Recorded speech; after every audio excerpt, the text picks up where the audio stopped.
Assalamu alaikum wa rahmatullahi wa barakatuh, everyone. Today, inshallah, we're going to be doing hadith number, you could see it's the 37th hadith. We're really close to ending all the 42 Nawawi hadith. I'm really excited because then we're going to be starting something rather different. So this hadith is one of those hadith that just reminds us of the mercy. And of course, the other part about this hadith is that it is one hadith in where you will find those are called hadith qudusi. I'm just going to write the word down, qudusi, which means that this hadith is actually the wording of Allah subhanahu wa ta'ala. So it's not a Quran, but it is actually the words. It is narrated, or it is mentioned by the Prophet ﷺ, but the actual words are attributed to Allah subhanahu wa ta'ala. So let's see what the hadith says. عن ابن عباس رضي الله عنهما, that's because Ibn Abbas and his father were both Muslim. عن النبي صلى الله عليه وسلم فيما يرويه عن ربه. So فيما, based on what he has narrated upon his Lord Almighty. أنه قال, that he had said, that is the Lord Almighty, إن الله كتب الحسنات والسيئات ثم بين ذلك. إن الله كتب الحسنات, meaning that the Lord Almighty had decreed the good deeds, والسيئات, and the bad deeds, ثم بين ذلك, and he had explained, or he had clarified those matters, meaning the good and the evil and what they are. فمن هم بحسنة فلم يعملها كتبه الله عنده حسنة كاملة. Whoever intends to do a good deed but then did not do it, that Allah Almighty will write that, in other words, record that with him, that Allah subhanahu wa ta'ala will record that as a full hasana, as a full good deed. وإن هم بها فعملها كتبه الله عنده 10 حسنات إلى 700 ضعف إلى أضعاف كثيرة. وإن هم بها, in other words, intended to do the good deed, and if the person did do it, then Allah Almighty will record that for him as a deed, and that is multiplied by 10 deeds to 700, and then it will be multiplied to 700 different times. وَإِنْ هَمَّ بِسَيِّئَةٍ, and if they had intended to do a bad deed and they did not do it, كَتَبَهُ اللَّهُ عِنْدَهُ حَسَنَةً. So if they intended to do a bad deed and then they didn't do it, then Allah subhanahu wa ta'ala would record that as a full good deed. So they intended to do a bad deed, but they didn't really do it, right? Then it will be recorded as a good deed and a full good deed. وَإِنْ هَمَّ بِهَا فَعَمِلَهَا كَتَبَهُ اللَّهُ سَيِّئَةً وَاحِدَةً. And if they had intended a bad deed and they did do that bad deed, then Allah subhanahu wa ta'ala will record it as one bad deed. This hadith is narrated by Al-Bukhari wa Muslim fi sahihayhima, in both of the Sahih. So not Al-Adab al-Mufrad for Al-Bukhari, but actually in Sahih Al-Bukhari and also Sahih Muslim, which actually is really important to keep in mind, because when we speak about a hadith that is authentic, like this hadith, it helps us understand the level of authenticity, and that if both of those scholars, Sahih Muslim and it is mentioned in Sahih Al-Bukhari, that would actually make it on the top of all the hadith that are authentic according to Madhab Ahl Sunnah wal Jama'ah. Alright, إِنَّ اللَّهَ كَتَبَ الْحَسَنَاتِ وَالسَّيِّئَاتِ ثُمَّ بَيَّنَ ذَلِكَ. So the question is, when this hadith says إِنَّ اللَّهَ كَتَبَ الْحَسَنَاتِ, that Allah subhanahu wa ta'ala had, the word is kataba. I want you to look at the word kataba, because the word kataba, we usually know that's the easiest verb that we usually memorize, especially for those that are learning Arabic.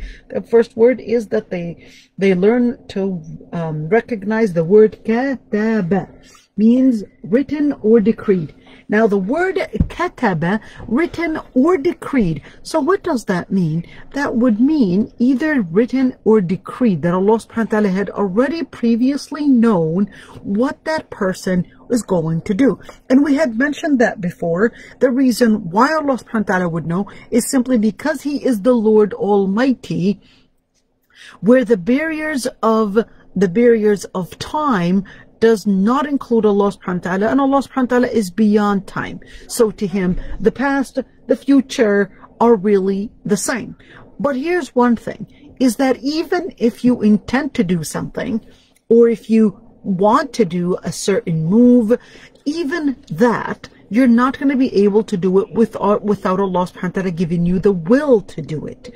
So what does that mean, the will? Now I want you to remember how we actually looked at and how we talked about the hadith, I believe in this class last time, and it was actually another class, and we talked about how a Muslim, Allahumma inna na'udhu bika min al-ajzi wal-kasal, and we seek refuge in Allah subhanahu wa ta'ala from the word al-ajz and, it doesn't want to write, al-ajz and al-kasal.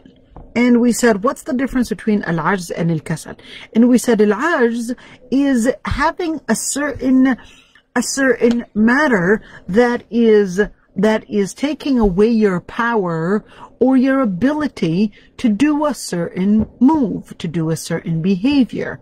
But al-kasal is lacking the will. So al-ajz, you do have the will, but you don't have the power to do something. Whether that power was your own body, or whether the power was something external. So internal or external. So when we're looking, let's give an example with al-ajz.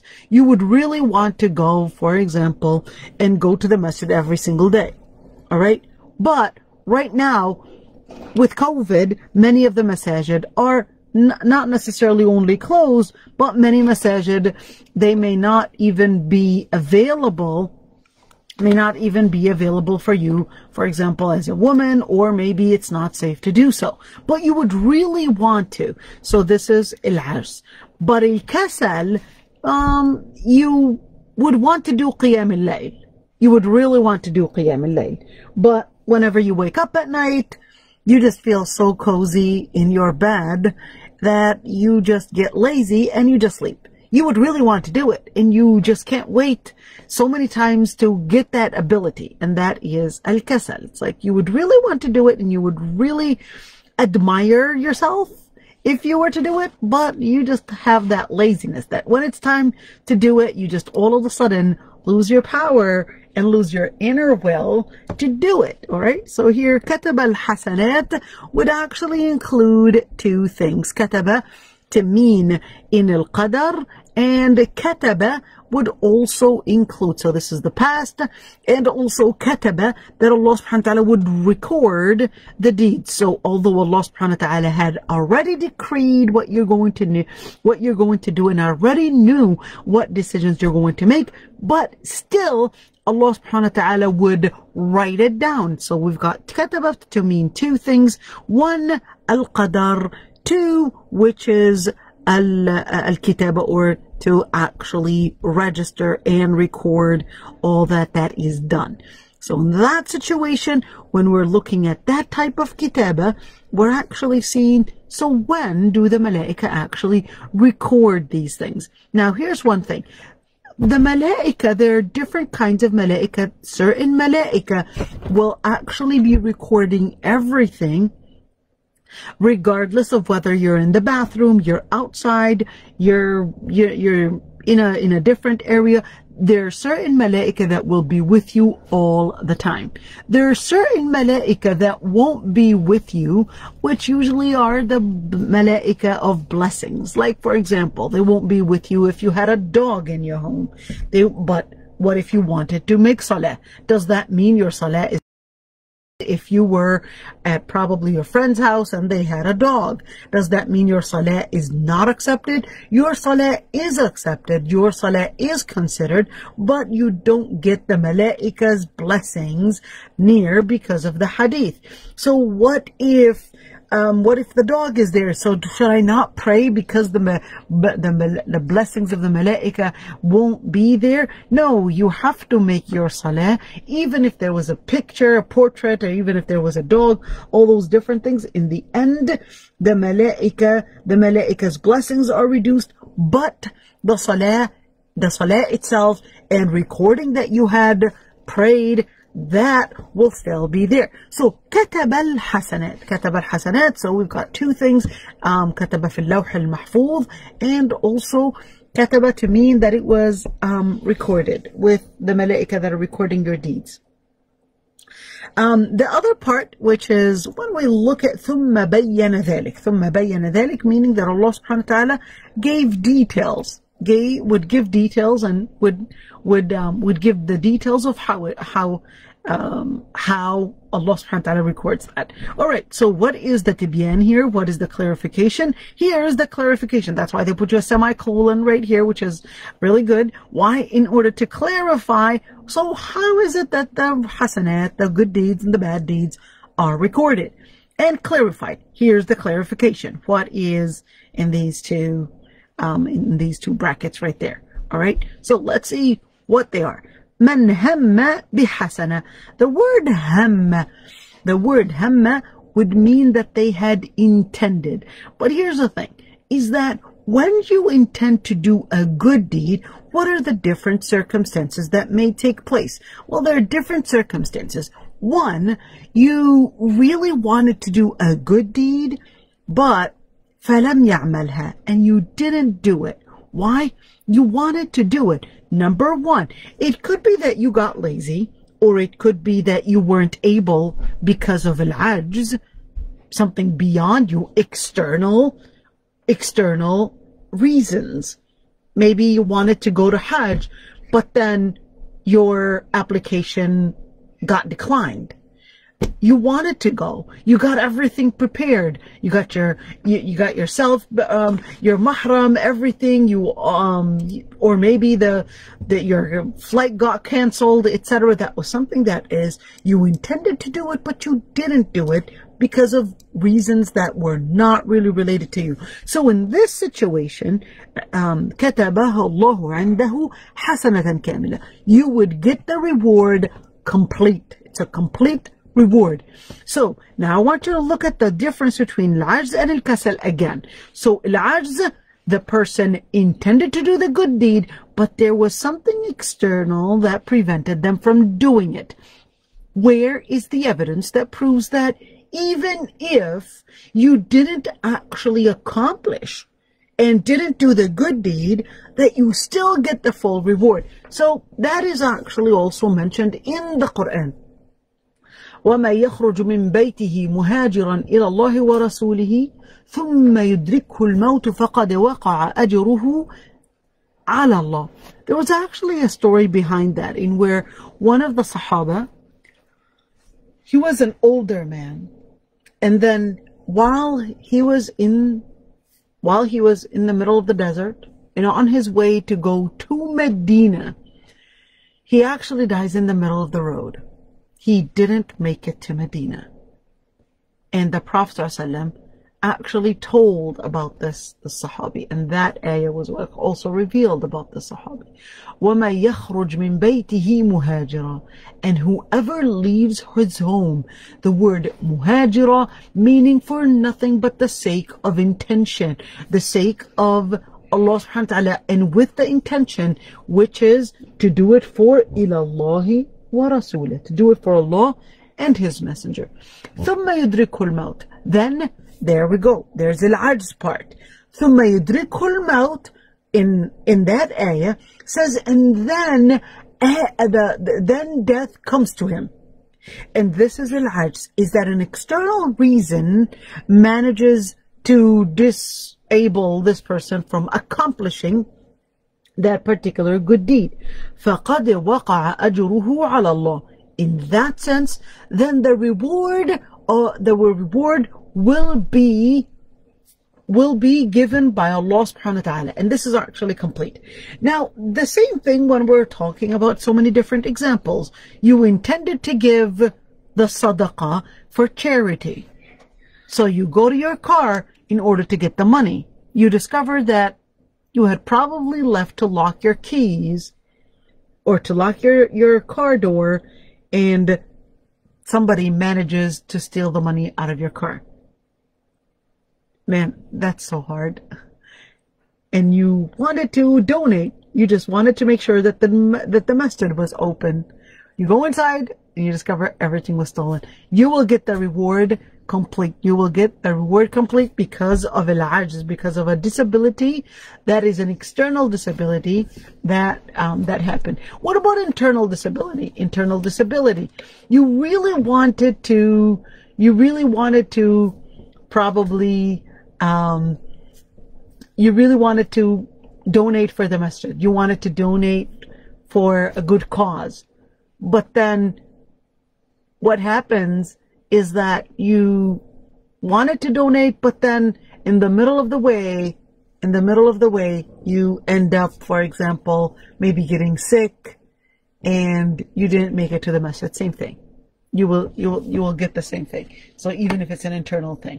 All right. Now here's the other part. What if, so the person intended to do the good thing, but wanted to leave that good thing for a better reason. All right, let's do it again. So let's say you wanted to donate for the masjid. In the middle of the way, you see a homeless person. All right, you see a homeless person and you start wondering, well, this homeless person is probably in need for that money more than that masjid. And that person is really, really hungry. So in that situation, you would actually, with differences of opinions between the scholars on which is better, but generally speaking, there are different levels of doing the good deed, because the good deed, it would also fall under the category of al-waqt, of time. What does that mean? So there are certain deeds, they are needed now. You don't have time. There's no tarahi. There's no time to delay it. There are certain deeds, delaying it won't affect it. Now I want you to look at this, because in Islam, there are certain deeds, even if they are good deeds, you would have to do it at a specific time. So for example, for Salat al-Dhuhr, for example, you can't say, well, Salah is good. I'll just play Salat al-Dhuhr before it's time for Salat. For Salat al-Dhuhr, that is. You can't do that. Even if it's a good thing to pray, but praying Salat al-Dhuhr before its time is not going to give you an extra reward whatsoever. It's not going to make you seem as if you are better in any way. In fact, you have to practice it during its designated time, not after or before. Now, when we talk about the other part in where they left it for something that is better, then the person will get the reward based on the higher ranking deed. Based on the higher ranking deed. So let's give an example. When we talk about higher ranking, there are different ranks at what we talk about. For example, donating to a family member is better if they are in need than donating to a stranger. All right? Why? Because then you're getting the reward for donating for somebody that is a mahram of yours, somebody that is probably your responsibility anyways, which is getting the deed for relative and for family purposes and covering their needs, and you're also getting the reward of donation. In other words, just like when you're actually doing one deed, but that's connecting you with two things. All right. Now that's the same thing. And when we're talking about good deeds, there are different reasons and how we consider a priority. So let's look at this hadith where there was a man that actually told the Prophet ﷺ, if Allah subhanahu wa ta'ala, when I would come with you to the grand opening of Mecca, and he said, I had made an oath that if Allah subhanahu wa ta'ala lets you conquer Mecca, take over Mecca, open Mecca, that I would pray in Bayt al-Maqdis. That he would pray in Bayt al-Maqdis, which is Al-Quds, which is what is called today Jerusalem. So the Prophet ﷺ said, just pray here. And then he said it again. And the Prophet ﷺ said, pray here. And then he said it again. All right. Then the Prophet ﷺ said, it's your choice. What is the point? The point is that the Prophet ﷺ was actually telling him to pray in a higher ranking place, which is Mecca, definitely over Al-Quds. So the Prophet ﷺ said, well, you made the oath to pray there, but this, that is Mecca, is actually a higher ranking place. So when we're looking at making an oath or having the intention to do a certain good deed, but then you come across a more urgent, a higher ranking deed, then you would get the reward of higher ranking deed, even though you had intended to do something less or to do something, a different kind of a deed. Now, again, the different ranking deeds, it would depend on the situation. There's so many different reasons what we mean by higher ranking deeds. Sometimes it would be important to look at the higher ranking deeds. Sometimes it's an issue of time. Sometimes it's an issue of place. Sometimes it's an issue of the need. Sometimes it's an issue of the situation, the circumstances. All those different things may matter, and not all the different opinions would necessarily agree on which is a higher ranking deed. But just to keep in mind, the highest ranking deed would be the one where it is preserving D-N-A-I-M. So you look at it again. So you look at things that preserve the society in their deen, or the individual in their deen, or things that preserve people's lives, or things that preserve people's minds, and then preserves people's lives. Now the I and the A, which is the mind, which is a bigger priority? Is the mind a bigger priority, or is preserving the family and chastity a bigger priority? That's where scholars had differences of opinion. So is it the I before the E, the aql before the ird, or is it the ird before the aql? And finally, the man. So you look at those in order to understand and put those deeds in perspective to know which one is a priority. What is the priority on an individual and also a community level? Well, the other part is that when we're looking at a community level, the deed that relates to the community is actually prior to the deed that you do for the individual. Now, the other part is the deed that is relating to family is prior than the deed that is relating to your friends. So, for example, your mom wanted you to wash the dishes. Okay, let's just give it a random example. Your mom wanted you to wash the dishes. Your friend wanted you to help them with their homework. Your mom comes first. All right? Your mom comes first. Let's do it again. Your mom asked you to wash the dishes. Your dad, on the other hand, asked you to clean the garage. Your mom comes first. All right?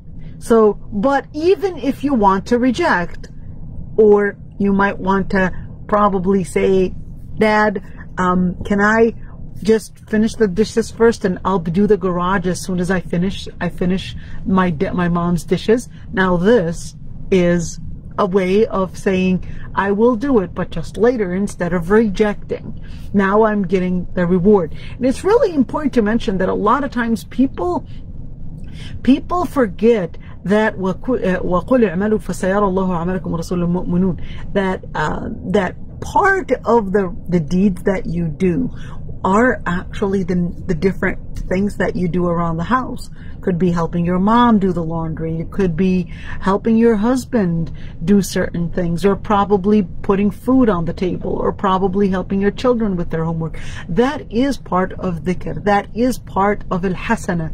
And many times, unfortunately, we get people that might actually be too utopian in their understanding of the good deeds and think the only good deeds that count are the ritual deeds. Even those deeds are actually considered as part of doing that amal salih, the good deeds that you would be doing. So let's move on. What the third kind is that the person, now we go, remember al-ajz and remember al-kasal. Let's do it again. So here we go, we're going to go for al-ajz al-kasal again. So the person intended to do the good deed, okay? So they had all the will, or not the will, sorry. They had all the power, they had all the tools to do the good deed, but then they got lazy, all right? They got lazy. In that situation, they got lazy. Let's give an example for that. So the person wanted to do qiyam al-layl, but then the warmth of that bed, it just felt so good that they just couldn't get up. They really wanted to. They slept early that day, and they probably, tried as much as they can to put the alarm, set the alarm, set everything up. That's it. Today, tonight, inshallah, I'm going to get up. But then in the middle of the night, when it's about time to get up, their eyelids, they just didn't want to open. Well, not really didn't want to open, but I guess our will just got lazy right there. It happens to all of us. It happens to all of us, especially if you get really tired. So in that situation, you would actually get rewarded. You will get rewarded for having the intention. All right? You will get rewarded for having the intention. But if you were to do it, you will get the complete reward. So you will get rewarded for the intention, but not for the action. What is the evidence? The evidence is من جاء بالحسنة فله عشر أمثالها ومن جاء بالسيئة فلا يجزى إلا مثلها وهم لا يظلمون. So in that situation, they will get the reward for the intention, but not the action, which is, as we could see in that ayah, in where it's all really the intention and the action. So you will get, it's two different routes in where there's the intention and there's the action. Let's go on with more about that, in where if they are to do it, it would actually be it will be given to him by 10 deeds. So every deed, if they were to get up and do qiyam al-layl, for example, they will not only be rewarded the deed of it, but it will be multiplied by 10 times 700. Now I want you to look at this, because you could see that there is a lot of focus on the word intention here and the word hamma. And this is really important, because in every single change, it actually starts, did you intend? Did you have the determination? Did you prepare yourself to do such a thing? And this is really important. Every single change, it really starts with you putting the intention. At least put it there, that I'm going to memorize the Quran. I'm going to read this. I'm going to donate such and such. Even if you don't do it, don't lie to yourself, of course, but put that intention, and that will be the start. That will be the start. Even if you know that you're still struggling with your laziness, you're still struggling with procrastination, and that you keep on procrastinating and you just have that issue, put it at least an intention, and try as much as you can to probably get that, and get that to be done one day. Try to see what are the things that can get our motivation moved from just an intention to an actual action. One is that maybe the environment. Sorry, you guys, this laptop right now is starting to make these lines right that you can see right there.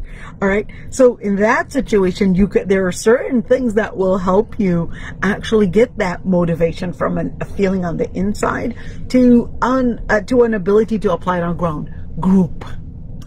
If, for example, you wanted to do a good deed, but you just happen to get lazy every single time, you don't know how to put it in place, try to find a group of supporters. a group to support you do the work.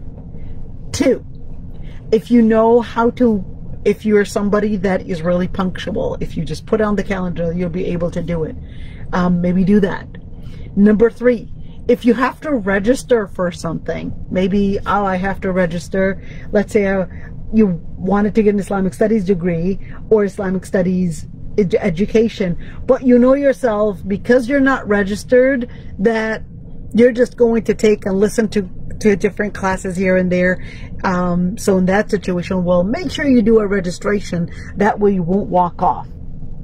And if you know that it's free, you know yourself that you're going to walk off. Play games on yourself. No, I'm going to go to something that is going to force me to pay for it. That way I'll feel that I'm missing out on the money if I don't continue the program, for example. But the most important one is really when you would have a group of supporters, a group of people that are with you. And that's what it's really important to remember, that the Prophet ﷺ himself, he used to make the dua, Allahumma inni as'aluka fi'la al-khayrat wa tark al-munkarat wa hubb al-masakin. As'aluka fi'la al-khayrat, that I ask Allah subhanahu wa ta'ala to give me the ability to do the good deed, because you may know what a good deed is, but then not be strong enough to do it.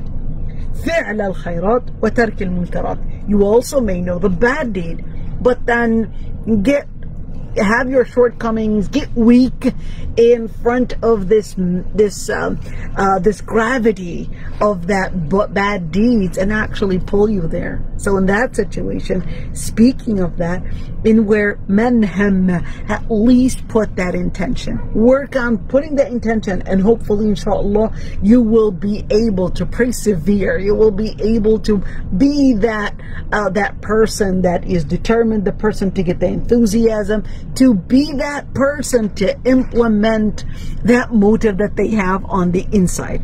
وَإِنْ هَمَّ بِسَيِّئَةٍ. Now we go into a different one, okay? So now we go to the opposite. The opposite is, this person is intending to do a bad deed. What kind of a bad deed? Well, let's look at it. So you've got the bad deeds. The bad deeds, they vary, but here's the thing. The person may actually intend to do a bad deed, and they plan for it, they prepare everything, but then right before they're going to apply it, they're like, oh, this is getting boring, or maybe it won't work out. So in that situation, all right, they will not necessarily get the reward for it, because they didn't necessarily leave it for Allah subhanahu wa ta'ala, but they thought that the plan might not work out. They planned to rob a store, but then they thought, oh man, what if I get caught? So what do? They're like, if I get caught, I'm not sure that would be a good idea. So they just leave it, right? But if the person, they plan to rob a store, and then they say to themselves, astaghfirullah, why would I do such a thing? What if Allah subhanahu wa ta'ala,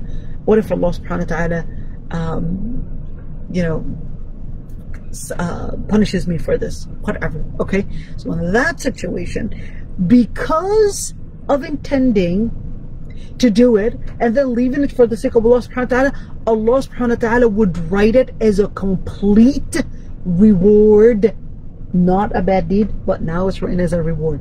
So what should we do? Should we get bad rewards, or should we get rewards for free?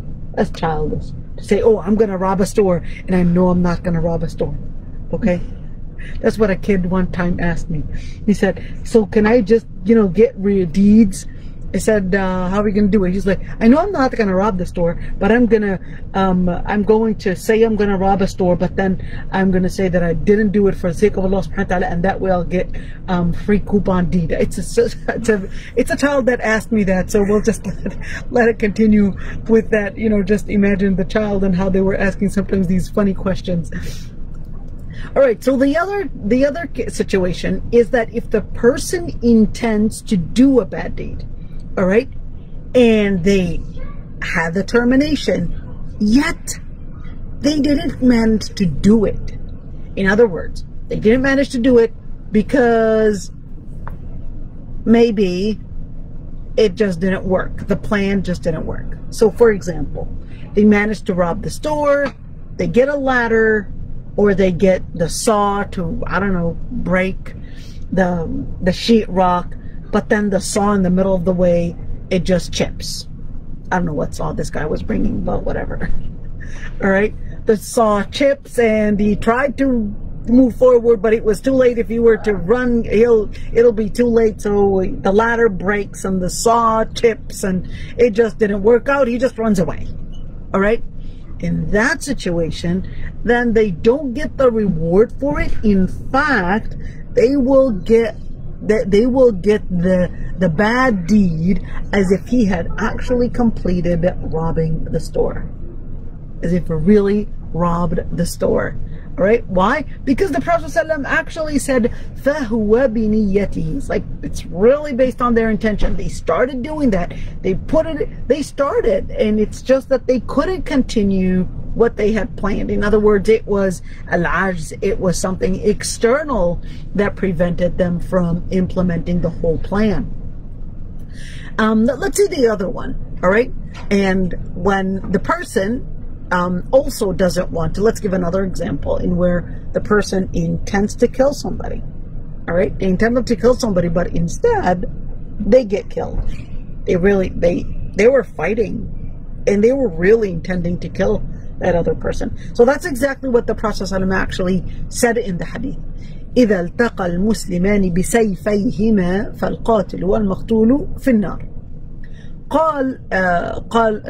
So they said actually, قالوا يا رسول الله هذا القاتل فما بال المقتول. They said that, well, the person, the hadith, the Prophet ﷺ said, if two Muslims actually meet and both carrying swords, and they were intending to kill one another, then the person and of course one of them gets killed, both are going to be going to hellfire, getting punished for that crime. So they said, what about that? Well, that's the person that killed. What about the person that was killed? So the Prophet ﷺ actually said that he was intending to actually kill his friend, not friend per se, but more of the person, the opponent, or that person that was on the other side. He intended to kill him, but he just didn't manage to. And which is why when we actually say that the person that intends to do the bad deed, even if they don't do it because of an external reason, then in that situation they will get the complete bad deed for doing it, even for at least intending and putting in the effort to do the bad deed. Did you get it? Okay, good. Let's do the other one, in where, let's say somebody that puts the effort, all right, and then puts the effort or the intention to do the bad deed, and then leaves it for the sake of Allah subhanahu wa ta'ala. So they wanted to rob a store, they prepared themselves, get the saw doesn't chip. This time the ladder is an outstanding ladder they got from Menards. It's a really sturdy one, so everything's good. Start their car, and they go.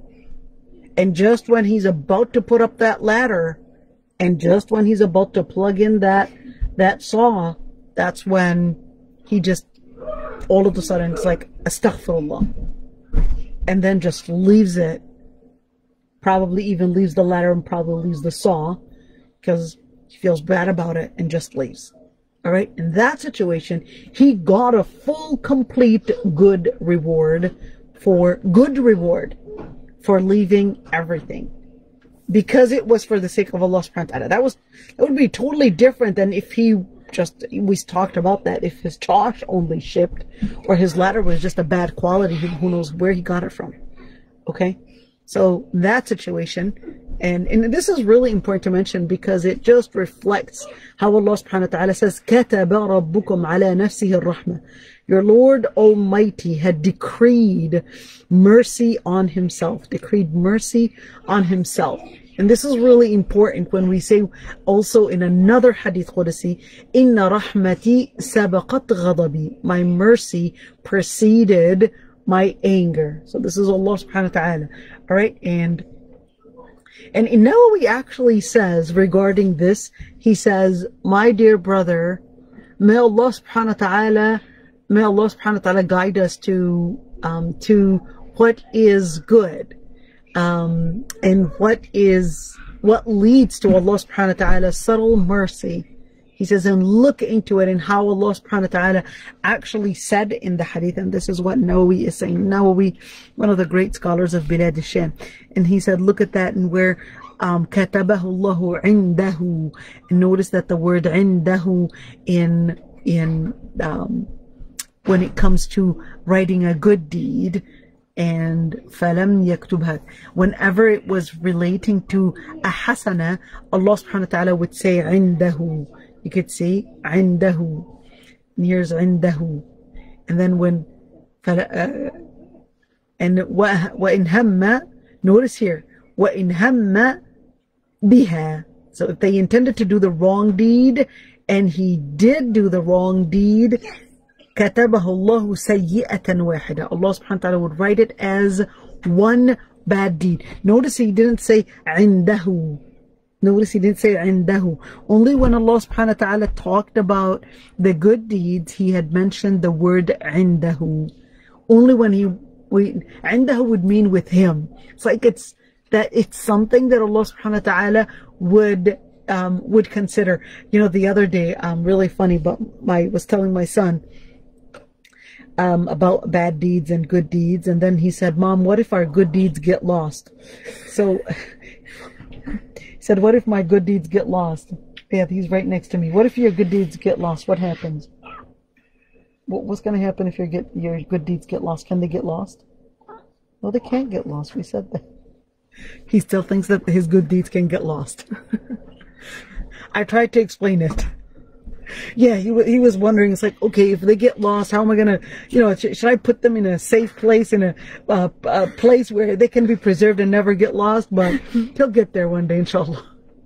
All right, now the other part I would like to say is that, you know, the point, يَرْوِيهِ عَنْ رَبِّهِ. Now, does that mean it's the wording of the Prophet ﷺ, or does that mean the wording is from Allah subhanahu wa ta'ala? Really, there are differences of opinions between scholars, but in the end, it's really no use to actually go into that debate. In the end, is that we just know that the Prophet ﷺ attributed these words to Allah subhanahu wa ta'ala, and we know very well that this cannot be confused with Quran. Quran was preserved what is called التواتر, and the tawatur is what is narrated from a group of different sahaba in a group of different tabi'een, and then it was passed on from a group to a group to a group to a group of people. So there, it would be impossible. It would be impossible that they would agree on a lie. But the Hadith al-Qudusiyya are different because they're not mutawatira. They can be authentic in the highest level of authenticity, just like this one. They could also be not authentic. In fact, they could also be mawdu'a. They can be fabricated. Right? So we can have somebody say that, well, فيما يرويه عن ربه, somebody can say a hadith, and then they would say, well, what their Lord Almighty said, just like a very famous hadith that which is attributed to Allah subhanahu wa ta'ala and the Prophet ﷺ, that he said that the son of Adam, you know, I created 2 areas for you to be in your mother's womb, and it's a blanket, and it's a very beautiful hadith, by the way. You will love it. It's a blanket, etc. But not because of the beautiful wording, it doesn't make it authentic. So the way that we would determine if something is authentic or not is not based on the beauty or the eloquence of those words. It's actually based on something else. It's not the eloquence of the words whatsoever. It has actually a number of different things. Number 1, you've got the chain of narration. Number 2, which is what is called il-matan. Il-matan, that is what we look into and then see the different things that it would be far from il-illa. Which is a very intricate, very detailed science in ilm al-hadith. All right, so the other part, here's a question. What if somebody says, well, since since we are born and everything, that's something that the Sahaba had actually asked. They said, well, if Allah subhanahu wa ta'ala decreed the good and the bad, and we know that Allah subhanahu wa ta'ala had decreed it, why don't we just not do anything and just leave it based on what Allah subhanahu wa ta'ala had decreed? And that we wouldn't have to go into any hassle. We don't have to go through any gambling in our life. We could just let it be on what was written. So there are two responses to that. Number one is that the Prophet ﷺ actually responded to them. He said, "i'malu fakullun muyassarun lima khuliqa lah." Do, because each one, whatever you do, Allah subhanahu wa ta'ala that would be what was decreed. So what you intended to do would be part of what was decreed. What you are doing and what decisions you make, that is part of what was decreed. Now, the other part is that Allah subhanahu wa ta'ala, and this is really important, فَأَمَّا مَنْ أَعْطَى وَاتَّقَى وَصَدَّقَ بِالْحُسْنَى فَسَنُيَسِّرُهُ لِلْيُسْرَى وَأَمَّا مَنْ بَخِلَ وَاسْتَغْنَى وَكَذَّبَ بِالْحُسْنَى فَسَنُيَسِّرُهُ لِلْعُسْرَى. This is really important because look at the word فَسَنُيَسِّرُهُ. What does it mean? فَأَمَّا مَنْ أَعْطَى وَاتَّقَى. As for those that had given and had taqwa, in other words, they were conscious of Allah subhanahu wa ta'ala's orders. They were conscious of Allah subhanahu wa ta'ala. وَصَدَّقَ بِالْحُسْنَى, and believed in Allah subhanahu wa ta'ala, which is here al-husna. فَسَنُيَسِّرُهُ لِلْيُسْرَى. Then it will be made easy for them to actually do the right thing. And this is really important. So like when you're saying, just like when you're saying for al-ajz and al-kasal, Allahumma inna na'udhu bika min al-ajzi wal-kasal, that's the same thing. فَسَنُيَسِّرُهُ. Whenever you do a good deed, it is not because you are necessarily just outstandingly good. It is really taysir min Allah subhanahu wa ta'ala. It is an ease that was given to you by Allah subhanahu wa ta'ala. And when you ever, let's say you memorize the Quran, let's say you got your degree in whatever it is, let's say you made the sadaqah, it was really an ease that was made available, that was made easy for you by Allah subhanahu wa ta'ala. By Allah subhanahu wa ta'ala. وَأَمَّا مَنْ بَخِلَ وَاسْتَغْنَى. But here's the thing, is that you have to put the effort. And that's why Allah subhanahu wa ta'ala actually says in the ayah in Surah Al-Ankabut, where Allah subhanahu wa ta'ala says, وَالَّذِينَ جَاهَدُوا فِينَا لَنَهْدِيَنَّهُمْ سُبُلَنَا. Meaning, you put that, whoever puts the effort for the sake of Allah subhanahu wa ta'ala, لَنَهْدِيَنَّهُمْ سُبُلَنَا. Allah subhanahu wa ta'ala will open the paths, will open the doors for you. So let's say you intend, I'm going to memorize, let's say the surah. Start, put the effort, and Allah subhanahu wa ta'ala will make it easy. And that's why the people that memorize the Quran, in the beginning, it's so hard. But then when they pass a few juz', then they're memorizing 2, 3, 4 pages. Then the more they go, then they're going to be able to memorize 10 pages a setting. They'll be able to memorize it like that. Why? Because it's the same reason where Allah subhanahu wa ta'ala says, وَالَّذِينَ جَاهَدُوا فِينَا لَنَهْدِيَنَّهُمْ سُبُلَنَا. You put in the effort and Allah subhanahu wa ta'ala will make it easier for you as you move along.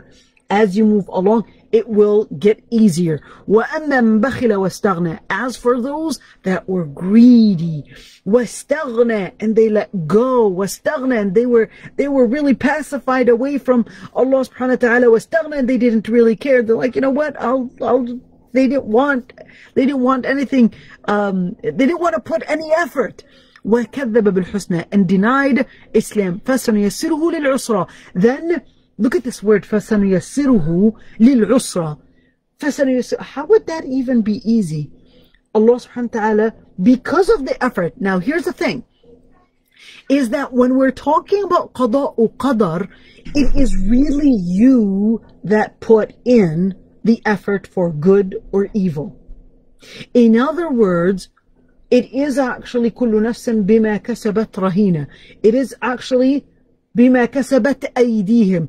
You put in the effort to do good, Allah subhanahu wa ta'ala will bring you even more good in response.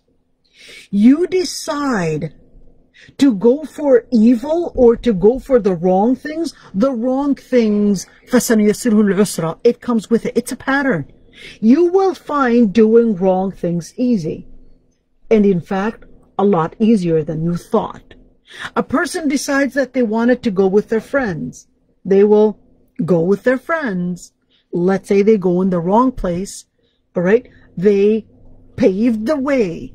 In other words, they paved the way for wronghood. It will be paved as they themselves. بِمَا كَسَبَتْ أَيْدِيهِمْ. It is really what they themselves had planned. What they themselves have planned. So this is, there's actually not much time, but hopefully I'm just trying to see if there are any. Yep. So I wanted to also mention that there are certain things that make up actually certain times. So you could see there are certain good deeds at certain times. There are certain good deeds at certain places. Let's see some of the good deeds at certain times. At certain times, for example, the first 10 days from Dhul Hijjah, in where the Prophet ﷺ actually says, ما من أيام العمل الصالح فيهن أحب إلى الله من هذه الأيام. قالوا ولا الجهاد في سبيل الله قال ولا الجهاد في سبيل الله. So there are 10 days that no good deed is better than doing what you would be doing in those 10 days. And he explained and clarified that it would be the first 10 days of Al-Ashr min Dhul Hijjah. And same thing, for example, during Ramadan, you do the good deeds during Ramadan. It's not the same reward as other days. Same thing when we're talking about place. That the Prophet ﷺ actually says, Salatun fi masjidi hadha afdalu min alfi salah fima siwahu illa masjid al-Ka'bah. The Prophet ﷺ, there are certain good deeds in certain places. For example, the place where the Prophet ﷺ actually said, a salah in this masjid, which is al-Masjid al-Nabawi, may Allah subhanahu wa ta'ala ya Rabbi. This is a dream for me, you guys, to actually go and do Hajj and go to Al-Madinah in Mecca. I lived in al-Masjid al-Aqsa. Those are the two places that I still need to go. Make dua. So the Prophet ﷺ actually says, a salah in this masjid, which is Masjid al-Nabawi, is actually better than 1,000 prayers in any other masjid except al-Masjid al-Kaaba. There's also the priority, or at least a special reward, depending on the action. What does that mean? The Prophet ﷺ, in the Hadith al-Qudsi, actually said, ما تقرب إلي عبدي بشيء أحب إلي مما افترضت عليه. What does that mean? That the best deed that anybody would do, ما تقرب إلي عبدي, meaning whatever the servant of Allah subhanahu wa ta'ala, whatever my servant would get near to me with anything, there's nothing more beloved to Allah subhanahu wa ta'ala more than what he had obligated. So let's say you wanted to do Qiyam al-Layl. If Qiyam al-Layl was going to keep you sleepy, and of course at least lose Salat al-Fajr, no. Sleep and do Salat al-Fajr is a priority over Qiyam al-Layl, even if that was the whole night. Alright? There's a priority. What Allah subhanahu wa ta'ala had obligated comes first. Same thing, for example, you want to help off with, I don't know, the homeless people. And your mom says, I need your help to clean the house. Clean the house. That is a priority over helping all the homeless people in some shelter. Alright? Why? Because Allah subhanahu wa ta'ala had obligated that you would be there for your parents. First. Now there's also bi'tibar al-amal. There's also the side in where the person, not all people are the same. Right? Not all people all the same. We got the Sahaba, for example. The Prophet ﷺ actually says, لا تسبوا أصحابي فوالذي نفسي بيده لو أنفق أحدكم مثل أحد ذهبا ما بلغ مد أحدكم ولا نصيفة. Meaning that the Sahaba themselves, they had, because of the blessing of being around the Prophet ﷺ, the Prophet ﷺ says, لا تسبوا أصحابي. Don't say evil things or say ill things about the Prophet ﷺ's companions. And he said, by the one that has my soul in his hand, if any of you were to donate the mountain of Uhud, as much as the mountain of Uhud in gold, you would not get the reward. In other words, the same blessing and the not even half the reward as those Sahaba. This is really important, subhanAllah. I mean, they were with the Prophet ﷺ, they were disciplined by the Prophet ﷺ, they were getting the direct nur, the direct ilm from the Prophet ﷺ. I hope I answered all the different things relating to this hadith and I clarified it. So any questions, I'd be happy. I'm just gonna give you the ability to unmute yourselves. Whoever wants to say anything, I'd be happy to hear your voices, or if there's anything that I missed out, or correct me. If you want to correct me as well, you can go ahead and unmute yourselves, and jazakumullah khairan. And next week we'll be talking about, let's see what the 38th hadith is. Fabina, go ahead, sweetheart. I can see you unmuted yourself. Assalamu alaikum, Sister Aysha. I missed most of your class today. I feel so bad. I'm just coming in the end. I am so sorry. I actually, I remembered earlier and then I came up, something happened and then I forgot. So that's what happened. So actually, even regarding this hadith, even we had studied it, but I had forgotten actually. This is the Masjid al-Nabawi is 1,000 times more reward than Al-Kaaba, correct? Right. There is another hadith where because then I want to know, where does Masjid al-Quba stand? Is there a reward for Masjid al-Quba too? Sorry about that. I think I'm getting a cough. Hold on. Yeah. Okay.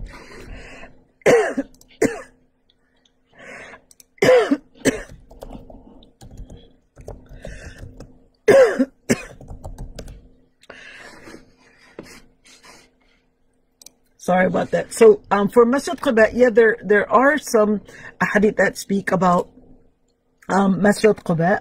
So and of course other hadith as well. So we've got that Masjid Quba in the hadith that was actually narrated in Sahih al-Bukhari and also Sahih Muslim, that Abdullah ibn Umar, that the Prophet ﷺ actually used to come to Quba every Saturday, and that he would actually go rakiban aw mashia, he would actually go walking, he would actually come walking or riding on the horse. The other part, there's actually a hadith where it was narrated by Umar and on Aysha as well, that the Prophet ﷺ had actually the Prophet ﷺ actually said that if somebody were to pray 2 rak'ahs, it would be better. Yeah, that's what I heard. Right, 2 rak'ahs, that it would be better for them than actually going to Bayt al-Maqdis 2 times.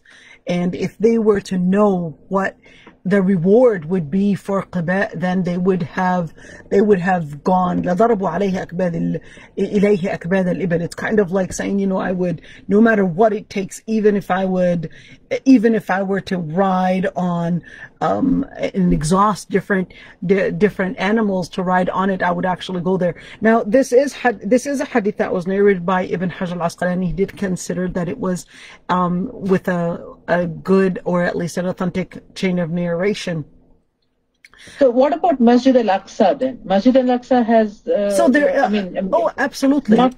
Al-Masjid al-Aqsa, there's reward, right? Right, Masjid al-Aqsa, the Prophet ﷺ, there are many ahadith that actually spoke about that, but the most authentic ahadith where the Prophet ﷺ actually said that that if anybody were to intend to do any kind of a travel, that the Masjid al-Aqsa, that the intention for tourism or travel is really for the 3 masajid, and mentioned in Masjid al-Aqsa as one of those. And of course, in Masjid al-Aqsa, remember, it is actually mentioned in Surah al-Isra, Subhana alladhi asra bi'abdihi laylan min al-masjid al-harami ila al-masjid al-Aqsa alladhi barakna hawlahu. So this is this is actually an ayah in Surah al-Isra. And of course, the Sahih Muslim, the Prophet ﷺ did actually go for Al-Isra wal Mi'raj from Mecca to Mecca to al-Masjid al-Aqsa.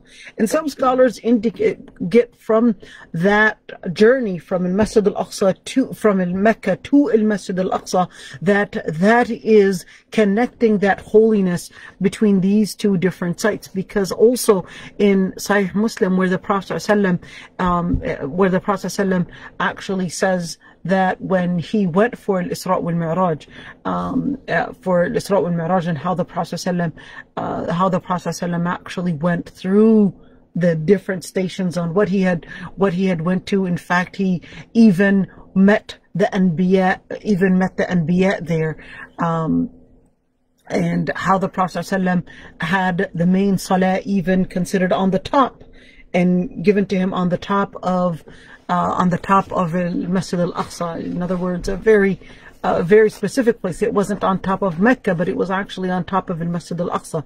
And in order to get to Bab al-Sama, in order to get to the doorway of heavens, he had to go from Mecca all the way to Masjid al-Aqsa, to the top of Masjid al-Aqsa, It's really important to mention while we're talking about Masjid al-Aqsa is that it's not the Golden Dome area. So it's not what, I used to live in Masjid. Could you please explain that, Sister Aysha? What is the Golden Dome area, the Golden Dome was so confusing. Right. So the Golden Dome was really the masjid that was built. The masjid that was built by Abdul Malik ibn Marwan in 86 Hijriya. But that's not necessarily all in Masjid al-Aqsa. Masjid al-Aqsa, number one, is really Palestine. Number two, Masjid al-Aqsa is really what at least now is Al-Quds, what is right now Al-Quds and the Jerusalem area. And the place that we see in Masjid that was built in order to assign as a masjid where exactly to make a masjid in that place is really Masjid al-Aqsa, is really within the old city. There's that designated area, Masjid al-Aqsa, that would be right now Masjid al-Aqsa. Now the media wanted to focus on the Golden Dome area and not the other one for a number of different reasons. Number one is that people are really ignorant about what is Masjid al-Aqsa. So it's 144 dunums, that is all of that Masjid al-Aqsa. But the Israeli media was really wanting to focus on the Golden Dome because of many different reasons after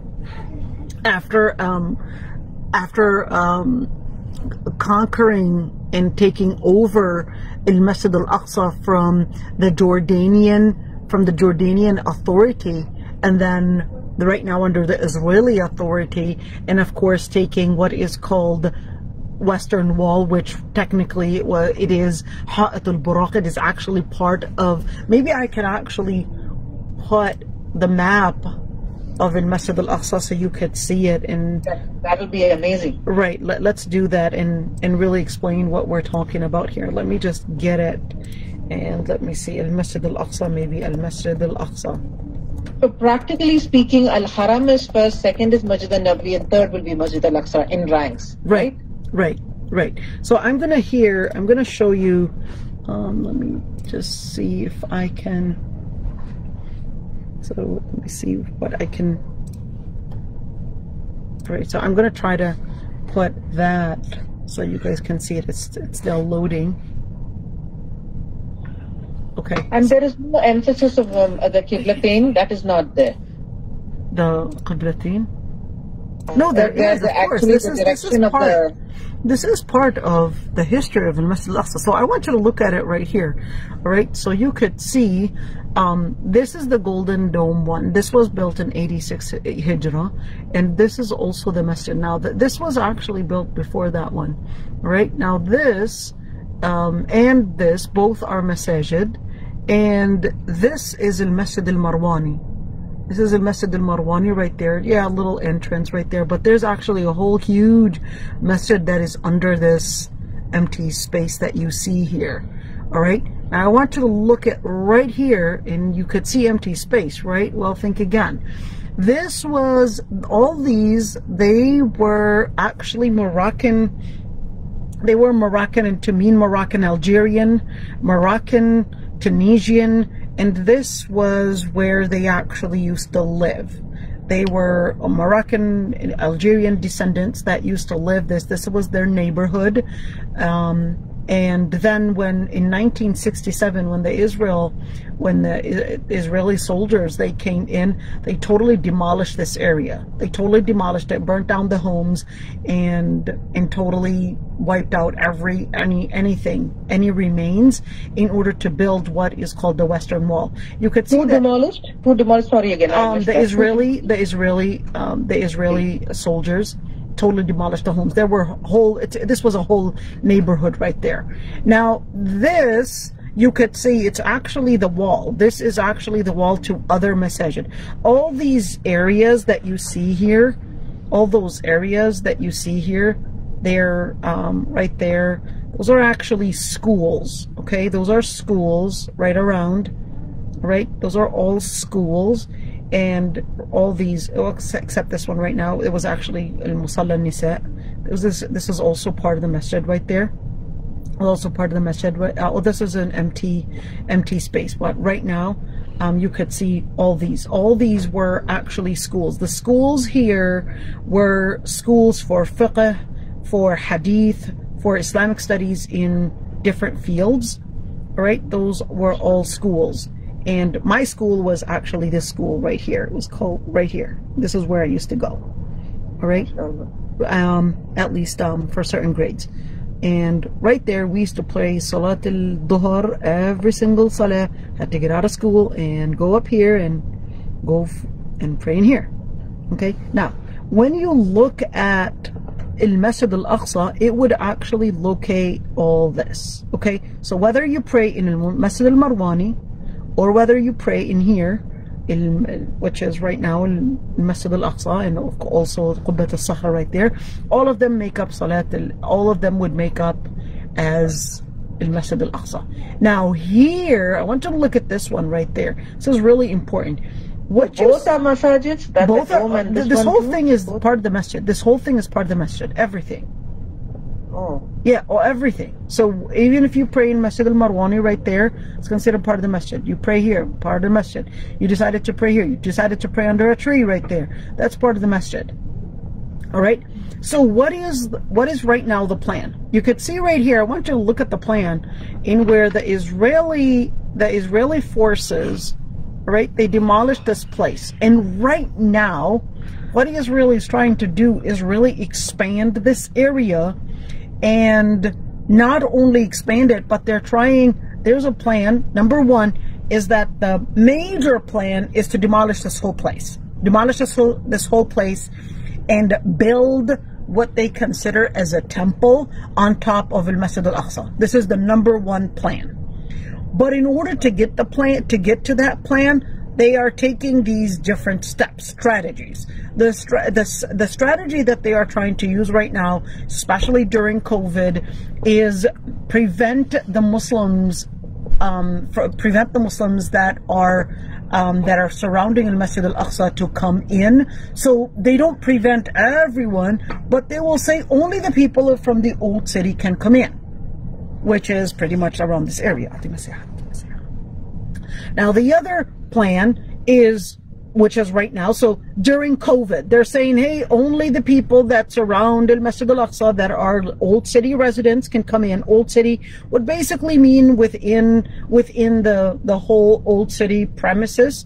All right. Now, the other thing that they're doing, that Israelis, Jews are coming in outside of even the old city, all over from even different parts of the world. They're right now coming in right now, even during COVID, coming in because of the plan to make so-called, there are two different plans. Plan number one is to make Al-Masjid Al-Aqsa a Jewish site by making and starting here.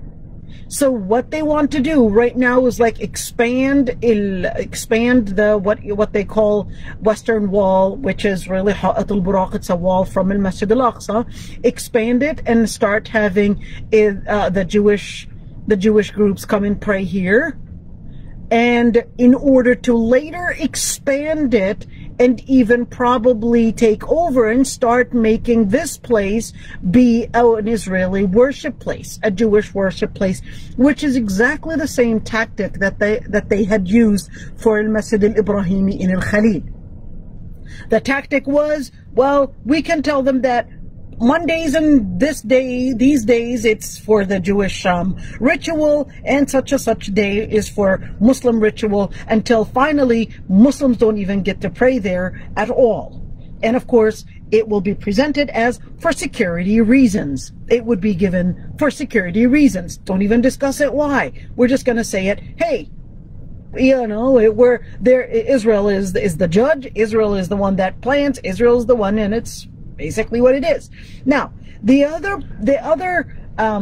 farther plan, of course, to start having the Israelis going here, and now this can be a shared place. This can be a shared place on Mondays and different days, and then later, well, you know, you Muslims, you pray here, and we'll have the Jews praying here, and now this is becoming an Israeli site, and then later on, probably demolish the whole thing slowly and then probably build the temple. This is the whole plan that Israel is actually planning. So I'm just making this really fast. But for now, how much do they, you know, we know part of it is a Jewish site. So which is the Jewish site? No, right there now? is no, inside here there's no Jewish site, only the wall right here. Only the wall right here is right now considered under Israeli forces. The doors, the different gates, they did they did attempt to put electronic doors, but then it was a magnificent, I would say, success that the Muslims, they were like, we're not going to pass those electronic doors, and they managed to have them tear down. It was a magnificent. They stayed at the doors and saying, no, we're not going to enter. It was just something that will bring tears to your eyes one day. I'll let you watch some of those things on what they did. It was a lot of determination. So they managed to take those electronic doors, but still at the doors, they will only let in certain people come in. The Israeli soldiers are at the door of every single door from Al-Masjid Al-Aqsa. You've got Bab al-Malik Faisal, you've got Bab al-Ghawanma, Bab al-Ghawanma right there, Bab al-Habs, Bab al-Silisla, Bab al-Attanin. You've got all those doors. You've got Bab al-Asbat right there, which is one main door, and they will prevent you from entering unless there are certain procedures that they will decide, and there are certain things that they would be the ones to control on what comes in and who comes in. Now, the other thing, you might look into the place and you could see there are certain areas that need to be fixed. You know, normal tear and repair that needs to be done in here. The Israeli forces will not allow any type of probably cement coming in, not even a laptop, not even foods, certain foods to come in, or certain things. Even if people were staying inside the masjid at night, they will not allow that. They are doing all their full power in order to prevent the Muslims from making this place, reviving it, and making this place as an active place. So even if you were to hold classes, I used to hold classes in Al-Masjid Al-Aqsa for a number of years, but then I was scrutinized. I was really under Israeli cameras and all that, and it wasn't good whatsoever.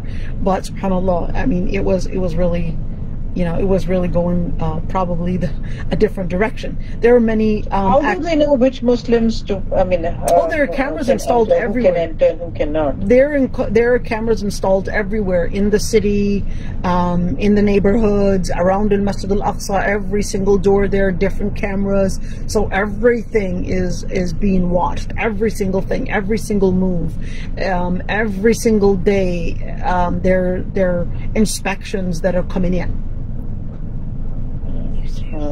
Every single day. And even if you are to do, let's say, kids halaqah, okay, let alone adults, even if you were to do kids classes, reading Quran, etc., expect to be stopped.